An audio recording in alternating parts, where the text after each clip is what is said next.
Assalamualaikum warahmatullahi wabarakatuh. Apa kabar pemirsa? Kembali saya Dita Ruspendi menyapa Anda because it's time to talk.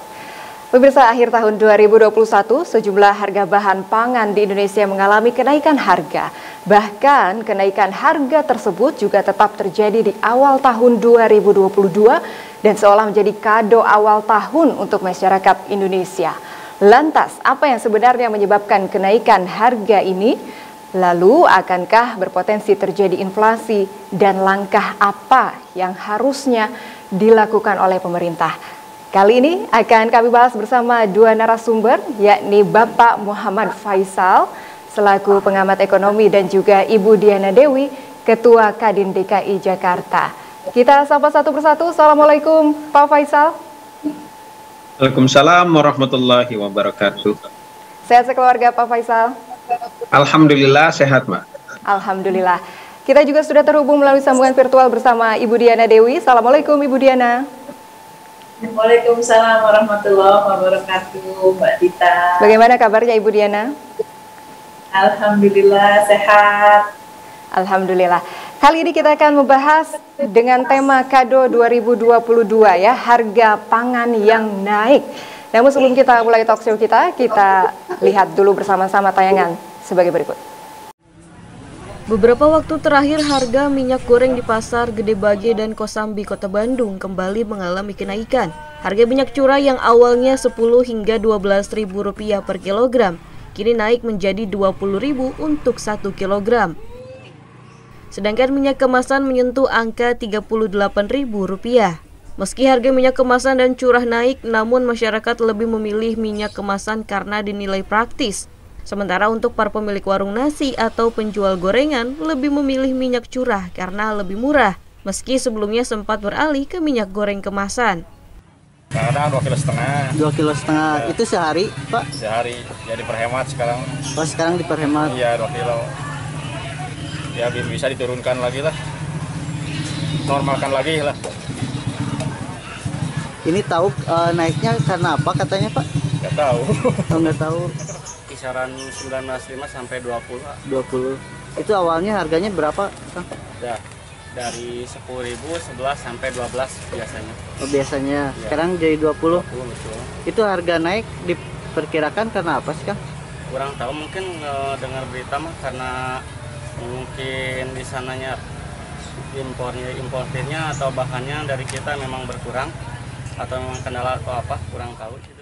Seperti yang diketahui pada penghujung akhir tahun 2021 lalu, harga minyak goreng beberapa kali mengalami kenaikan dan terjadi kelangkaan pada minyak curah. Oleh karena itu, baik para pedagang maupun konsumen berharap harga minyak goreng dapat kembali stabil. Tim redaksi, Badar TV. Ya, seperti kita ketahui ya, harga naik terutama di sektor pangan. Akhir tahun 2021 kemarin, sejumlah bahan pangan mengalami kenaikan harga dan sepertinya ini seolah setiap akhir tahun ini terjadi. Kita ke Pak Faisal terlebih dahulu ya, pengamat ekonomi Core Indonesia. Pak Faisal, menurut Pak Faisal, apa ini sebenarnya yang menjadi penyebab kenaikan harga bahan pangan di Indonesia? Ya, Mbak Dita, ini sebetulnya tidak terlepas dari permasalahan antara supply dan demand ya. Kalau kita melihat ada pola musiman memang, tapi ada juga pola yang sifatnya spesifik. Nah, kalau kita melihat dari tahun ke tahun, sebetulnya di bulan Desember, akhir tahun dan juga menjelang awal tahun, ini biasanya memang ada peningkatan harga-harga yang juga tidak terlepas daripada komponen harga-harga bahan pangan ya. Ini kejadiannya setiap tahun. Kenapa? Karena satu, dari sisi demand ini mengalami peningkatan ya menjelang akhir tahun dan juga sepanjang Natal dan Tahun Baru. Nah, demand yang meningkat ini kemudian kalau tidak diikuti dengan supply yang mencukupi, ini menyebabkan harga-harga pada umumnya akan mengalami peningkatan dan itu terjadi biasanya setiap tahun. Oleh karena itu kalau kita bisa melihat inflasi itu di bulan Desember selalu lebih tinggi dibandingkan dengan bulan-bulan sebelumnya. Ya, jadi ada dua momen gitu ya di mana inflasi itu tinggi, di akhir tahun dan juga di Ramadan dan juga Lebaran. Nah, lalu kalau kita itu dari sisi demand. Nah, tapi untuk tahun ini memang tidak hanya dorongan karena akhir tahun. karena pada saat yang bersamaan juga pada tahun ini adalah ada efek daripada pelonggaran daripada PPKM yang sudah terjadi sebetulnya dari sejak bulan September Oktober lah ya, Oktober yang paling kentara sekali, dan ini mendorong kemudian mobilitas orang itu mengalami peningkatan. Nah, mobilitas yang mengalami peningkatan otomatis ini mendorong demand juga naik. Ya, jadi ini kemudian terus terakumulasi di November dan juga Desember, sehingga ada dua dorongan, yaitu satu dari memang ada momen Natal dan Tahun Baru, yang kedua karena memang sudah ada pelonggaran dari sisi mobilitas karena dari pandeminya juga kita sudah bisa relatif terkendali. Nah, itu dari sisi demand. Dari sisi supply ada juga biasanya terjadi. Kalau yang kita melihat misalkan kalau dari beras itu memang padi ya, panen itu memang biasanya dimulai panen raya itu dua kali, dan panen raya itu biasanya memang di awal tahun.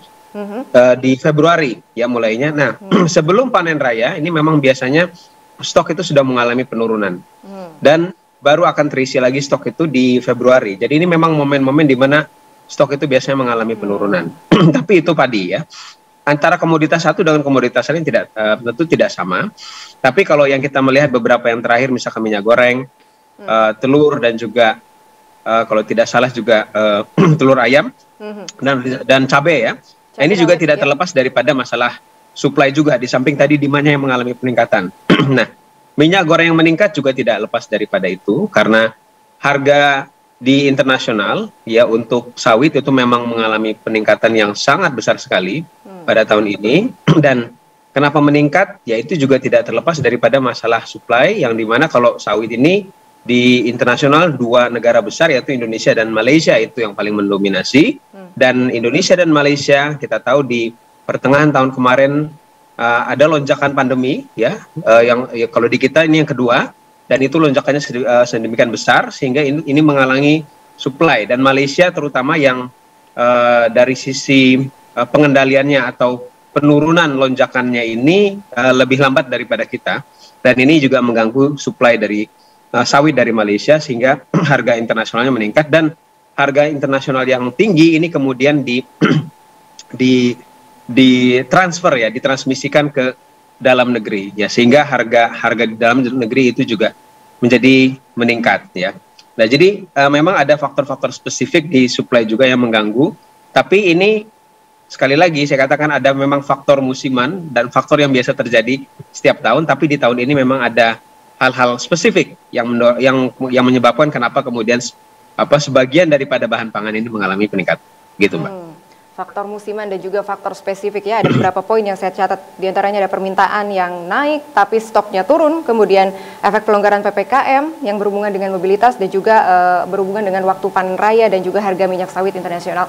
Terima kasih Pak Faisal, kita beralih ke Ibu Diana terlebih dahulu. Saya ingin dengar bagaimana pendapat Ibu Diana ya, bagaimana Ibu Diana menanggapi hal ini sebagai Ketua Kamar Dagang Indonesia yang banyak berhubungan dengan para pengusaha terutama yang bergerak di bidang food and beverage. Bagaimana Bu Diana? Terima kasih Mbak Dita. Seperti apa yang disampaikan tadi oleh Pak Faisal, tentunya memang yang terjadi demikian, tidak luput dari karena supply dan demand. Jadi biasanya orang berkata bahwa ini pengusaha yang bermain-main. Tentunya sebenarnya kami pun tidak akan menaikkan harga kalau bukan biasanya dari hulunya.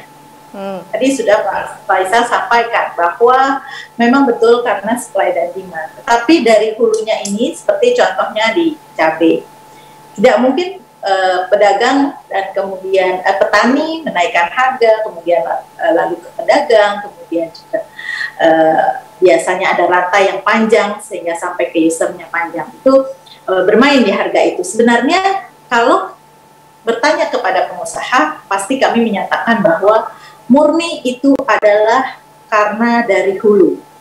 Nah, inilah yang terjadi. Dan tadi Pak Faisal sudah sampaikan memang betul bahwa pada saat hari raya, kemudian juga bulan Ramadan, kemudian kita tahu akhir tahun ada Natal dan Tahun Baru. Nah, ini sangat mempengaruhi. Jadi yang paling kita bisa garis bawahi adalah memang karena supply dan demand. Nah, supply dan demand seharusnya bisa diprediksi dari awal, tentunya demikian. Tapi kita harus ingat bahwa bahan pangan ini lebih banyak berbicaranya komoditi. Nah, produk komoditi yang tentunya tidak seperti industri atau manufacture, sehingga itulah yang sangat mempengaruhi kenapa terjadinya kenaikan harga. Itu, Mbak. Jadi produk komoditi itu tidak sama dengan produk-produk industri ya atau manufaktur. Kita beralih ke Pak Faisal dulu ya. Pak Faisal, kira-kira kenaikan harga sejumlah bahan pangan ini akan terjadi di awal tahun sajakah? Mengingat Pak Faisal tadi mengatakan bahwa ini adalah faktor-faktor musiman begitu ya Pak Faisal. Bagaimana Pak? Ya, kita memang mesti melihat antara komoditas satu dengan komoditas yang lain ya, karena karakteristiknya beda ya Mbak ya. Sebagai contoh juga yang saya maksud karakteristik itu misalnya masa panennya gitu ya, itu berbeda-beda. Dan apalagi kalau kita melihat sebaran di mana supply daripada masing-masing komoditas tersebut. Tapi kalau saya misalkan ambil salah satu contoh yang paling besar sebetulnya konsumsinya misalkan beras ya. Jadi kalau beras ini memang patternnya memang biasanya di akhir tahun itu stok menurun sehingga harga biasanya cenderung meningkat di awal tahun. Tapi begitu masuk panen raya di Februari biasanya sudah kembali turun lagi. Dan beberapa komoditas yang lain juga kurang lebih ada banyak yang juga yang mengikuti pattern seperti itu. Ya, jadi sebetulnya memang biasanya tidak lama ya kalau ada kenaikan itu biasanya akan terus direspon begitu masa panennya ini masuk ke masa panennya. Kecuali memang ada faktor-faktor yang mempengaruhi yang di luar itu. Jadi misalnya kegagalan panen karena ada hama atau karena ada faktor cuaca, ya ini juga kemarin menjadi salah satu penyebab juga kenapa cabai rawit itu mengalami peningkatan karena faktor dari eksternal itu tadi. Nah, jadi kalau kita melihat secara umum memang seperti itu ya. Nanti setelah panen biasanya sudah turun kembali nih di setelah Februari. Nah, tapi kalau kita melihat 2022, nah penting juga saya rasa memperhatikan faktor-faktor yang mempengaruhi di luar itu. Nah, yang saya maksudnya apa adalah faktor kebijakan, ya, faktor kebijakan daripada yang mempengaruhi biasanya bukan hanya pada produk atau objek yang diatur, tapi juga yang bisa berdampak sampai ke bahan pangan, walaupun yang tidak diatur secara langsung adalah bahan pangan. Yang saya maksud misalkan sebagai contoh adalah biaya energi, ya, LPG, BBM, ya, dan to some extent juga tarif dasar listrik. Tapi yang paling sering biasanya memang adalah kenaikan harga BBM yang biasanya itu akan mendorong peningkatan harga-harga bukan hanya yang berkaitan dengan jasa transportasi, ya. Jadi misalnya biaya untuk transportasi darat antar kota atau biaya angkutan laut atau angkutan udara dan lain-lain. Nah, tapi juga ada efek yang lain, biasanya ini juga merambah sampai ke bahan pangan. Kenapa ya?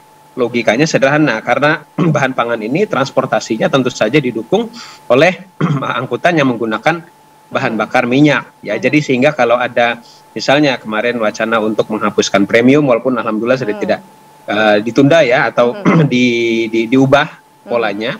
Dan kalau nanti juga ada wacana untuk menghapuskan Pertalite, nah ini biasanya punya dampak yang cukup besar ya. Tapi karena alhamdulillah kalau kita mendengar ini sudah rencananya itu ada ditunda atau premium diganti polanya. Nah, jadi kalau saya melihat di 2022 karena itu maka tidak dalam waktu dekat mungkin tidak akan ada efek daripada itu. Walaupun mungkin ada masih efek-efek yang lain karena kita melihat memang juga ada kenaikan harga-harga yang diatur pemerintah atau istilahnya administered prices yang itu bisa jadi mempengaruhi harga bahan pangan. Ibu Diana, bagaimana? Setuju dengan Pak Faisal? Atau apa lagi? Ada faktor eksternal apa yang kira-kira menjadi penyebab kenaikan harga yang sangat dirasakan oleh Ibu Diana dan para pengusaha food and beverage lainnya? Ya, Mbak. Yang sekarang ini sedang hangat-hangatnya adalah mengenai UMP. Kita ketahui bahwa pengaruh dari apabila ada pengumuman mengenai UMP di tahun berikut. Jadi berarti kalau kemarin pengumuman harusnya di November, kemudian untuk Januari 2022. Nah, ini yang saya menyampaikan, khususnya untuk di DKI Jakarta kemarin kita mengalami dilematis, di mana pergub yang sudah keluar nomor 1395 pada tanggal 19 November yang memang sudah menjadi suatu ketentuan untuk diumumkan sebelum 30 November. Kemudian ada pergub kedua, kami menyebutnya adalah pergub revisi atau pergub jilid 2.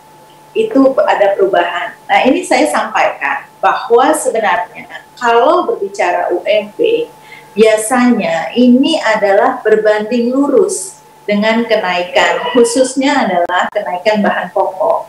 Nah, ini yang perlu juga dicermati menurut kami, karena kami dari Kadin dan khususnya dari teman-teman pengusaha merasakan bahwa apabila UMP yang kemarin dibuat jilid 2 di khusus DKI Jakarta, ini menjadikan teman-teman ini merasa bahwa ini sudah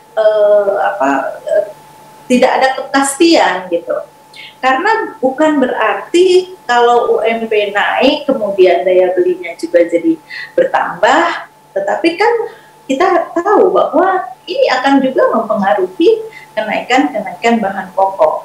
Nah, ini salah satunya, Mbak, sehingga ya supply dan demand tidak menjadi salah satu yang memang menjadi kendala. Tetapi sebenarnya yang paling juga ada pengaruh mengenai UMP dari pengumuman sebelumnya itu. Nah, ini juga mengapa kita dari Kadin dan dari teman-teman pengusaha mengharapkan untuk membuat inflasi dan pertumbuhan ekonomi yang kita harapkan pertumbuhan ekonomi meningkat, tetapi inflasinya jangan sampai 2 digit. Nah, ini kan salah satu juga, Mbak, itu yang kami rasakan di